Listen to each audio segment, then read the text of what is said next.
Assalamualaikum warahmatullahi wabarakatuh. Bismillah, alhamdulillah, wassalatu wassalamu ala rasulillah Sayyidina wa maulana Muhammad ibn Abdillah wa ala alihi wa sahbihi wa mawala. La hawla wa la quwwata illa billah.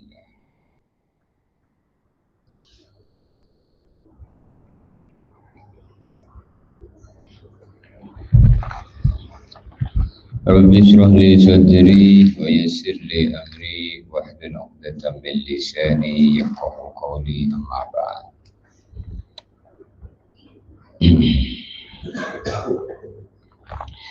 Para hadirin jamaah salat subuh yang sama-sama mengharapkan ridha Allah. Mudah-mudahan kita semua menjadi hamba yang mendapatkan ridha Allah, sehingga kita menjadi orang yang selamat di dunia, selamat di akhirat. Setiap habis sholat kita selalu minta Allahumma antas salam wa minkas salam wa ilaika ya'udus salam wa hayyina rabbana bisalam wa adhilna jannata darussalam. Allahumma antas salam, ya Allah, engkaulah pemberi keselamatan. Yang bisa menyelamatkan kita ini Allah. Maka kita ucapkan antas salam wa minkas salam, dari Allah datangnya segala macam-macam selamat dalam hidup kita.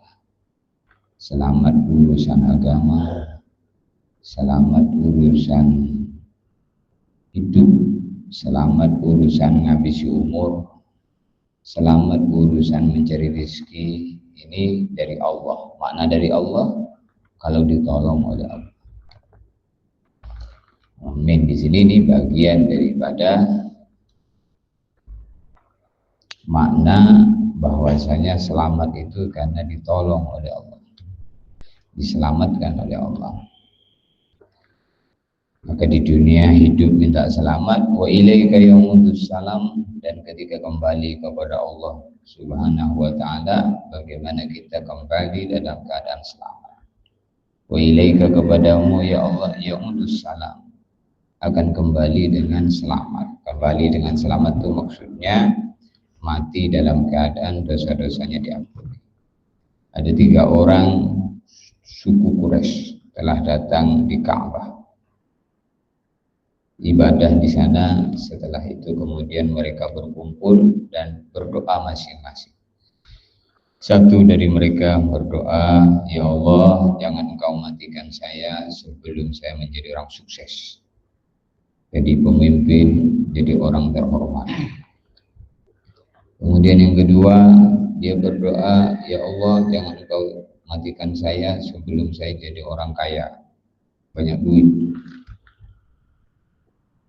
Kemudian yang ketiga, yaitu Abdullah bin Umar, berdoa, ya Allah, jangan engkau matikan saya sebelum dosa-dosa saya semuanya engkau ampuni. Maka Abdullah bin Umar doa seperti itu, kedua temannya mendengar. Lalu mereka, salah satu di antara mereka bilang kepada salah satu yang lain, di antara doa kita semua yang didoakan, dimintakan kepada Allah di tempat ini, yang lebih baik itu adalah doanya Abdullah bin Umar. Maka temannya bertanya, kenapa? Abdullah bin Umar itu berdoa, ya Allah, jangan matikan saya sebelum dosa-dosa saya diampuni. Maka ini lebih baik. Buat apa jadi orang kaya kalau sebelum mati keburu mati dosanya belum diampuni?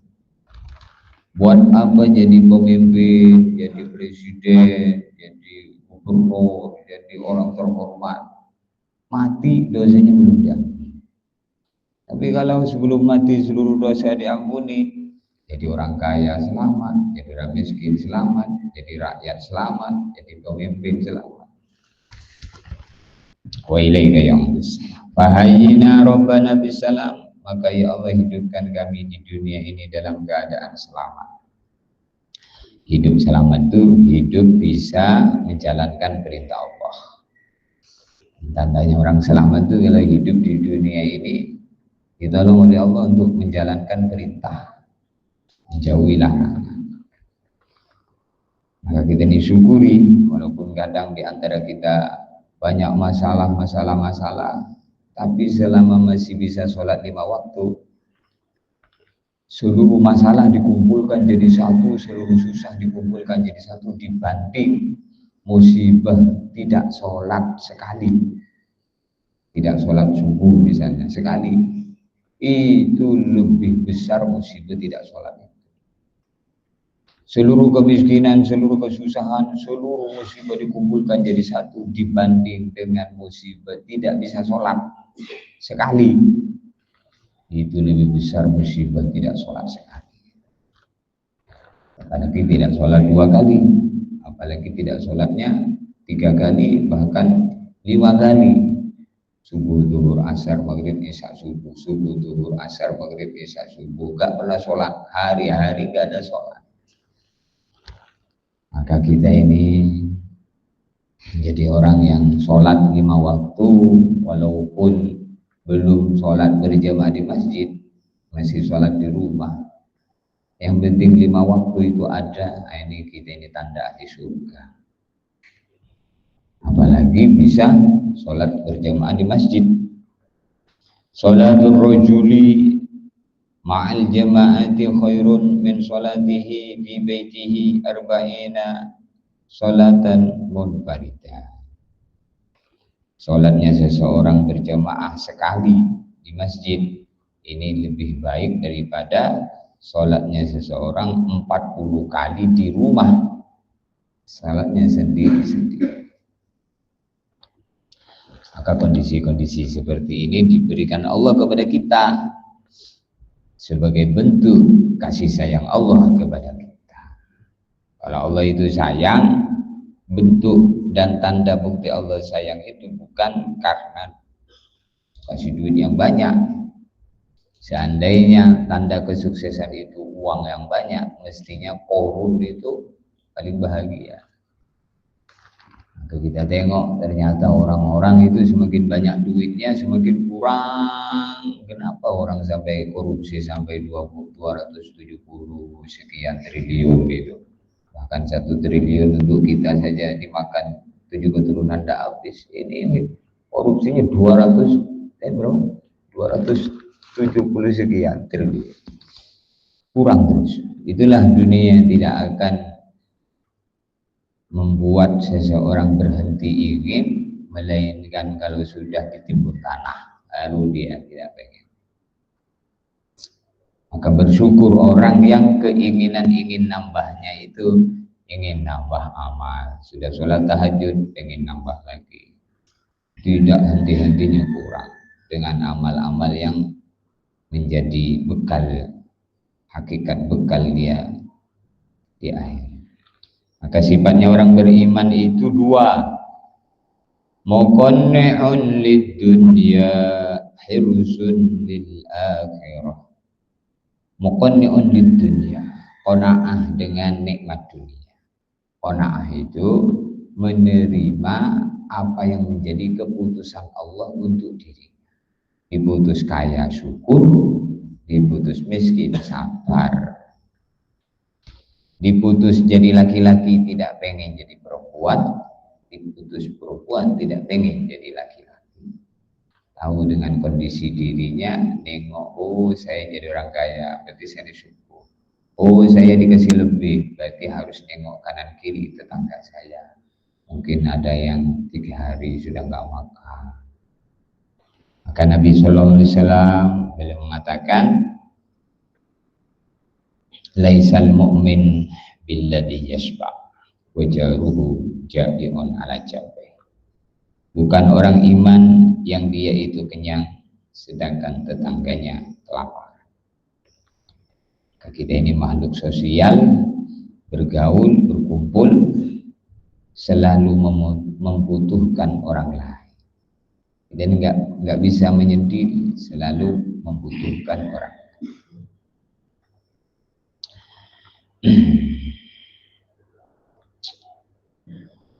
Qala ahlul haqqi, qala berkata ahlul haqqi, ulama ahlus sunnah, al khawfu ala qismain, takut itu terbagi dua. Khauful iqab, yang pertama takut terhadap siksa, wa khauful asad, dan takut terhadap maksiat. Takut itu ada dua saja takut itu. Takut terhadap siksa Allah, kemudian yang kedua takut maksiat. Nah, siksa Allah itu di dunia, di akhirat. Siksa di dunia belum apa-apa dibanding di akhirat. Maka kita takut dengan siksa ini, baik siksa Allah yang dicepatkan di dunia sebelum yang disiapkan di akhirat. Maka kita ini karena takut dengan siksa ini, puncaknya siksa itu masuk neraka. Nah, kita berdoa, Rabbana atina fid dunya hasanah wa fil akhirati hasanah wa qina azab. Ya Allah, berikan kepada kami kebaikan di dunia, kebaikan di akhirat, dan jaga kami, masukkan kami ke dalam surga, selamatkan kami dari siksa api neraka. Karena orang itu takut dengan siksa, maka siksa itu sebabnya dari apa? Dari maksiat. Maka dia akan timbul takut yang kedua, takut terhadap perbuatan maksiat. Takut terhadap perbuatan maksiat. Kenapa takut? Nanti kalau saya maksiat disiksa. Nah, maka takut dengan siksa itu, maka di dunia takut dengan maksiat. Kalau takut dengan maksiat, maka menjadi orang taat. Maksiat itu apa? Mengerjakan yang dilarang. Maksiat. Maka semua dari tubuh kita ini bisa bermaksiat. Mata bisa bermaksiat, telinga bisa maksiat, mulut bisa maksiat, tangan bisa maksiat, kaki bisa. Mata maksiat kalau melihat yang haram, mendengar yang haram, bicara yang haram, tangan berbuat haram, kaki berjalan menuju tempat haram, sampai otak pikiran itu bisa maksiat. Kalau merencanakan perbuatan haram itu masih. Jadi merencanakan dari 1 tahun yang kemarin ingin membunuh itu, terus baru sekarang oh itu dari tahun kemarin sudah dapat dosa terus itu. Nah, begitu juga sebaliknya, mata bisa dapat pahala, bisa taat mata, bisa taat telinga, bisa taat itu bisa mendapatkan ridho Allah. Kalau maksiat mendapatkan murka Allah. Jadi dua aja, ridho Allah, murka Allah. Nah, kedua kita dituntut, wasari'u ila maghfiratin mir rabbikum wa jannatin. Bersegeralah kalian semua, wasari'u, bersegeralah kalian semua ila maghfiratin, menuju ampunan Allah. Kenapa menuju ampunan Allah? Sebelum mati hendaklah bertaubat, minta ampun. Minta ampun dari apa? Dari kesalahan yang sudah dibuat. Berupa apa? Berupa maksiat. Maka maksiat itu minta ampun kepada Allah dengan jalan taubat. Kalau orang itu minta ampun sebelum mati, namanya taubat sebelum mati, minta ampun. Nah, dosa-dosanya diampuni. Jadi takut ada dua, takut dari siksa. Kemudian yang kedua, takut daripada maksiat. Nabi Yusuf alaihi salam diajak oleh Zulaikha untuk bermaksiat. Padahal kesempatan maksiat bagi Nabi Yusuf 100%. Yang ngajak maksiat itu orang yang memang pemilik rumah itu, Zulaikha, istrinya bapak angkatnya. Jadi ibu angkatnya sendiri. Pintu dikunci serapat-rapatnya, di dalam kamar itu cuma 2 orang itu.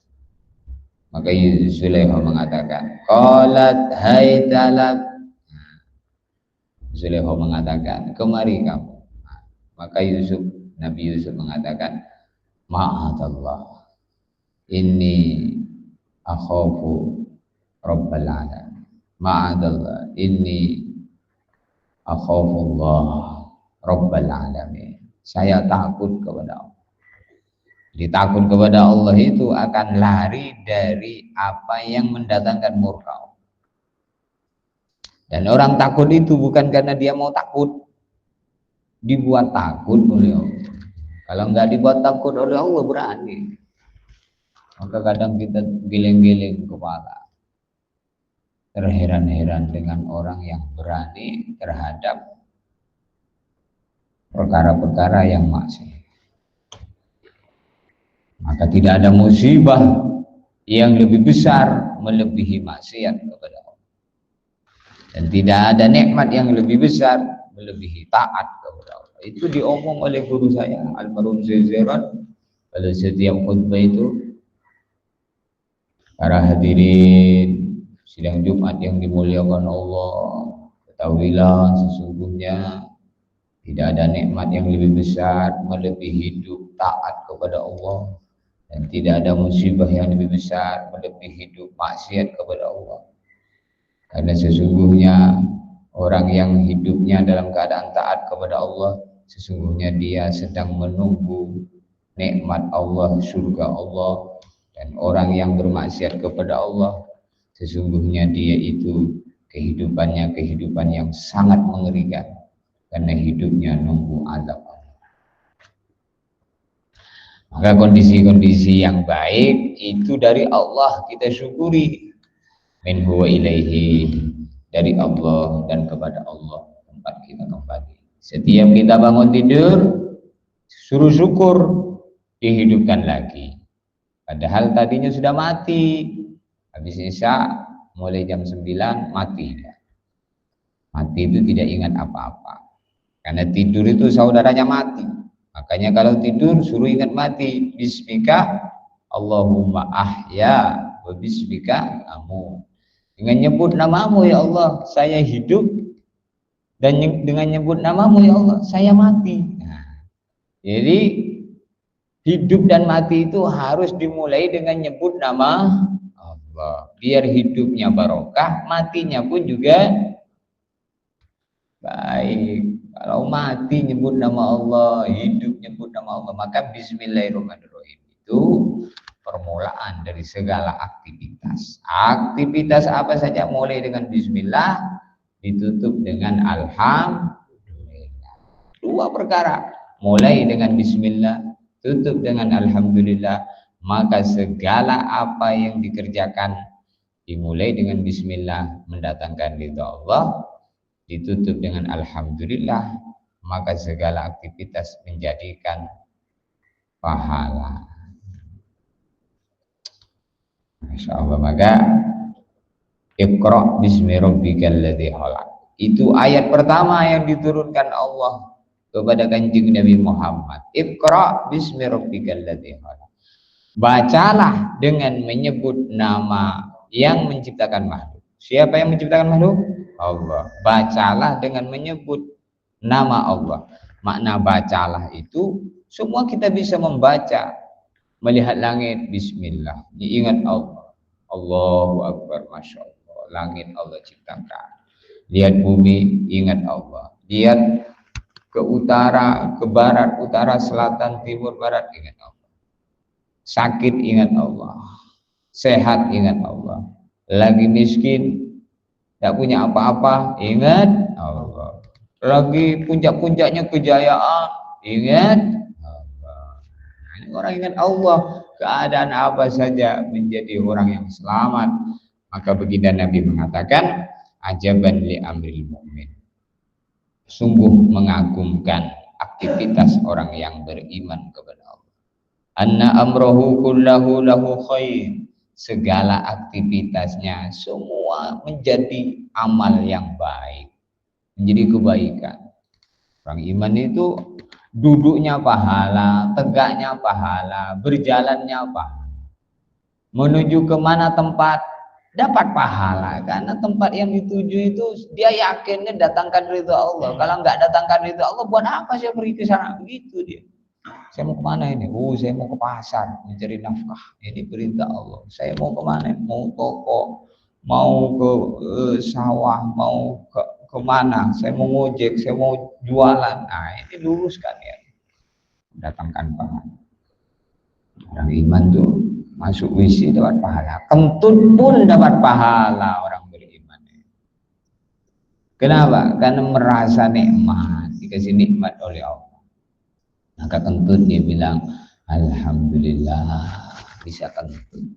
Tapi tidak sembarang kentut.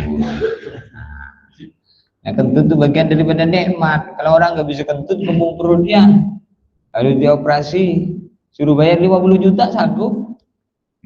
Daripada nggak bisa kentut, setahun nggak bisa kentut, wow jadi kembung perutnya. Lalu dioperasi, setelah dioperasi suruh bayar 50 juta, baru bisa kentut. Tuh, coba kentut lagi pak, begitu kata istri, walaupun kentutnya busuk itu. Itulah harganya nikmat sehat lebih mahal daripada nikmatnya harta. Iya. Itu ada keluarga kita itu masuk rumah sakit, satu malamnya harus bayar 10 juta. Satu malam harus 10 juta. Maka saya nengok ke rumah sakit, terus dia bilang sama dokternya, dokter besok saya pulang. Oh belum, kata dokter. Belum boleh.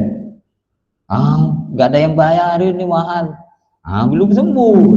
Dokter, ya, lebih lama lebih banyak dia yang untung. Makanya ketika kita ini sehat, walaupun nggak punya apa-apa, tapi kan nggak perlu bayar. Berarti kaya kita ini. Jadi kalau kita ini gratis ini menghirup udara, nggak perlu beli tabung oksigen, nah, sehat. Kalau dicekokin ini, tengok itu orang di rumah sakit itu. Gitu. Kita, alhamdulillah. Gitu. Jadi nikmat. Makan enak walaupun nggak ada lauk rendangnya, walaupun ada lauk rendangnya tapi nggak bisa makan. Nah, buat apa? Kencing lancar, coba nggak bisa kencing, waduh, dikeluarin pipa sebelah kiri atau kanan. Nah, kencingnya di botol melalui pipa itu. Ya, jadi kita ini kaya, jangan terus bilang apa yang mau saya syukuri, duit tidak punya, rumah begini. Lah, bapak bisa nafas itu dari mana? Bisa berkedip mata itu sehat. Ada orang nggak bisa berkedip, gini terus. Masya Allah. Alhamdulillah. Sebab sudah ada Sayyidina Muhammad wa alihi Muhammad. Apa yang dimaksud dengan bahasa apa rukun iman yang untung baik untung jahat itu? Itu takdir. Takdir baik, takdir buruk. Jadi itu ketentuan Allah. Allah menentukan takdirnya masing-masing kepada hambanya yang dikehendaki oleh Allah, dan hamba itu tidak berhak protes. Loh, kenapa saya dijadikan miskin, dia jadikan kaya? Maka Allah jawab, aku jadikan miskin, tapi kan kamu sabar. Daripada kamu jadikan kaya, nanti sombong. Kamu susah di dunia, di akhirat nanti. Bahagia di dunia kayak korun kamu nanti. Jadi Allah Maha tahu tentang apapun yang terjadi. Ada yang dijadikan sehat, sekali dijadikan sakit. Ada yang dijadikan, pokoknya semua itu kalau kita menerima apa yang menjadi keputusan Allah untuk diri kita, maka mendatangkan kebaikan. Ada untung, ada rugi. Kadang untung, kadang untung. Nah, terus tentang untung baik untung jahat ini itu apakah perkara dunia atau itu perkara akhirat? Ya dua-duanya. Jadi kalau manusia membahasakan untung di dunia, ya orang yang punya iman itu ukuran untung itu di dunia, banyak duitnya, jadi ini, untuk ukuran untung bagi orang yang kafir. Tapi bagi orang yang beriman kepada Allah, dia walaupun jadi kaya, jadi miskin, nah, saya ini untungnya nanti di hari kiamat. Maka saya jadi orang kaya ini harus syukur. Saya harus nengok, harus berbagi, harus kekayaan saya ini titipan Allah. Sadar dia. Jadi tidak merasa untung, maka nggak sombong dia. Walaupun miskin juga seperti itu. Ya miskin, yang penting kan sholat, ibadah. Nah, orang miskin masuk surga 500 tahun lebih orang kaya. Maka dalam Al-Quran Allah Ta'ala berfirman, kullu nafsin dha'iqatul maut wa innama tuwaffawna ujurakum yawmal qiyamah. Faman zuhziha 'anil nar, siapa dijauhkan dari neraka, wa udkhilal jannata, lalu dimasukkan surga, faqad faza, sungguh dialah orang yang beruntung. Jadi orang beruntung itu tergantung orang menyikapi. Kalau orang nggak punya iman, patokan ukuran untung di dunia ini. Ditengok orang hebat kalau mobilnya mewah, rumahnya megah, istrinya 10. Beruntung orang ini. Walaupun kencing berdiri nggak sholat, ya beruntung orang ini. Gitu. Tapi kalau orang yang beriman, ngeri. Wah, ya Allah.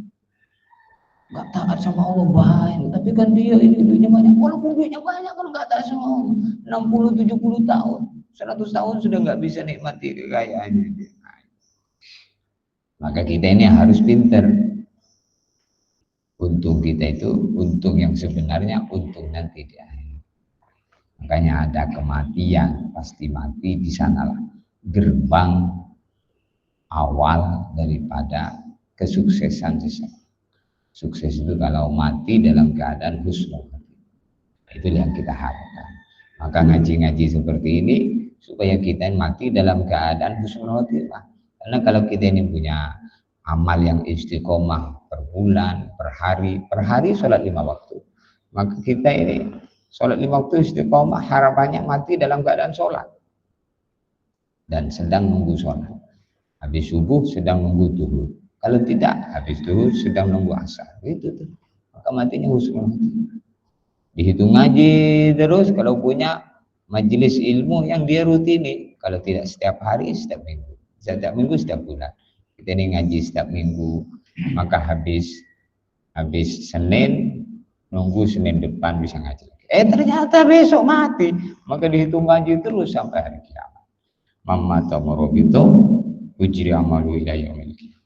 Siapa meninggal dunia dalam keadaan menunggu amal baik yang akan dia kerjakan pada waktu yang ia niatkan untuk berjumpa, lalu kemudian tak berjumpa, dihitung ngaji sampai inilah harapan kita. Maka thalabul ilmi fardhu, menuntut ilmu itu satu kefarduan. Harapannya kita ini berada dalam kondisi yang baik. Itu nikmat Allah yang seperti ini lebih mahal daripada kebendaan yang dikumpulkan orang hidup. Maka dalam Al-Quran, fabidzalika falyafrahu, maka dengan kamu bisa baik, bisa sholat, bisa ngaji, bisa zikir, bisa baca Quran, bisa ibadah, bisa jadi orang baik, hendaklah falyafrahu, hendaklah bergembira.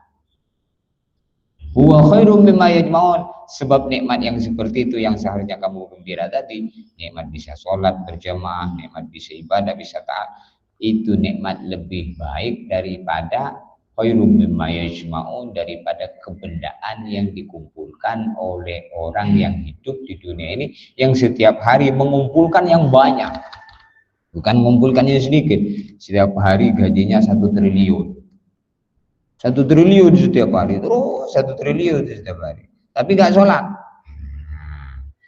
Bagus kalau di samping itu sholat. Jadi intinya sholat dunia di sampingan saja, jangan terus dibalik. Ibadah sampingan, dunia maksudmu jangan. Ini kalau ibadahnya sampingan, nanti dunianya maksud tujuan, akhirnya kita ini harus kerja mantang terus sampai tidak sholat. Berarti sholatnya sampingan. Nah, jadi yang sampingan itu pekerjaan. Kerja dulu, waktunya sholat tinggalkan dulu, sholat nomor 1.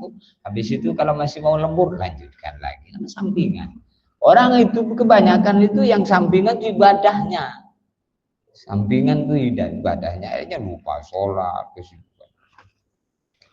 Alhamdulillah tidak termasuk kita. Mudah-mudahan kita dan kita dijadikan asbab hidayah untuk keluarga kita, jiran tetangga, khususnya umat Islam. Al-Fatihah. Iyyaka na'budu wa iyyaka nasta'in.